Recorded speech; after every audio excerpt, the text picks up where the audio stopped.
اعوذ باللہ من الشیطان الرجیم بسم اللہ الرحمن الرحیم۔ آج ہم سنیں گے احکام روزہ۔ ایک روزہ بغیر کسی وجہ کے چھوڑ دینا اس کا کتنا بڑا نقصان ہے،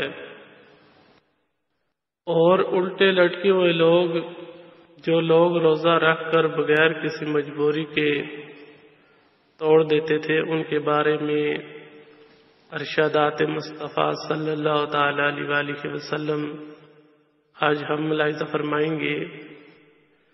ایک روزہ چھوڑنے کا نقصان۔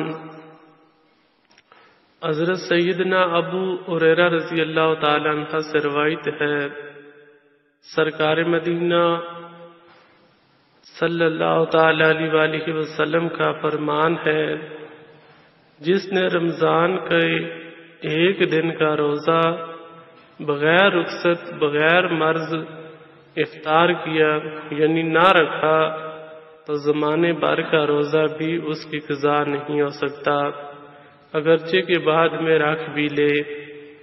یعنی وہ فضیلت جو رمضان المبارک میں روزہ رکھنے کی تھی اب کسی طرح نہیں پا سکتا۔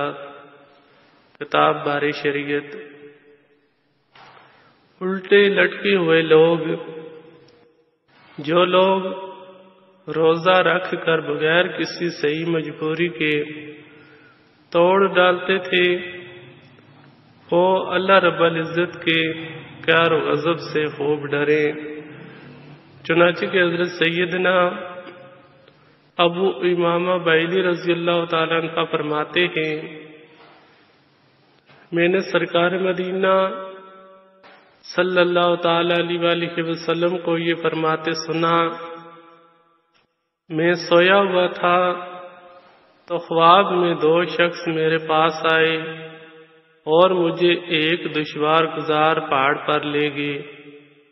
جب میں پہاڑ کے درمیانی حصے پر پہنچا تو وہاں بڑی سخت آوازیں آ رہی تھی۔ میں نے کہا یہ کیسی آوازیں ہیں؟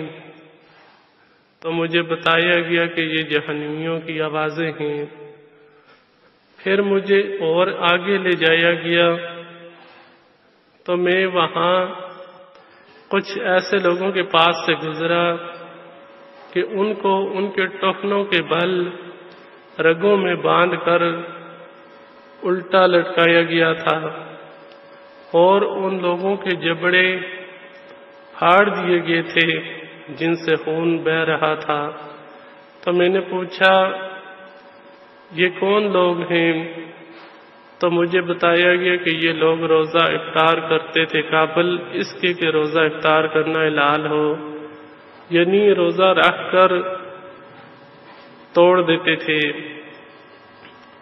رمضان کا روزہ بلا اجازت شرعی توڑنا بہت بڑا گناہ ہے۔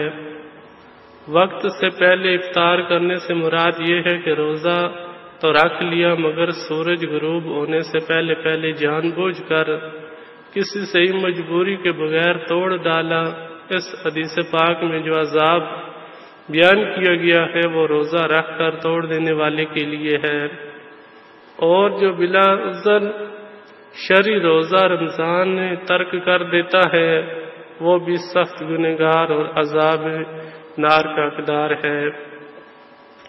اللہ رب العزت اپنے پیارے حبیب علیہ الصلوۃ والسلام کے طفیل ہمیں اپنے قہر و غضب سے بچائے۔ تین بدبخت۔ حضرت سیدنا جابر بن عبداللہ رضی اللہ تعالی عنہ سے مروی ہے، تاجدار مدینہ سلطان مکہ مکرمہ صلی اللہ تعالی علیہ وآلہ وسلم کا فرمان باقرینہ ہے، جس نے ماہ رمضان کو پایا اور اس کے روزے نہ رکھے وہ شخص شقی یعنی بدبخت ہے۔ جس نے اپنے والدین یا کسی ایک کو پایا اور ان کے ساتھ اچھا سلوک نہ کیا وہ بھی شقی یعنی بدبخت ہے۔ اور جس کے پاس میرا ذکر ہوا اور اس نے مجھ پر درود پاک نہ پڑھا وہ بھی شقی ہے یعنی بدبخت ہے، معجم الاوسط۔ اللہ رب العزت ہمیں احکام روزہ سیکھنے کی توفیق عطا فرمائے، آمین، بجائے النبی الامین صلی اللہ تعالی علیہ وآلہ وسلم۔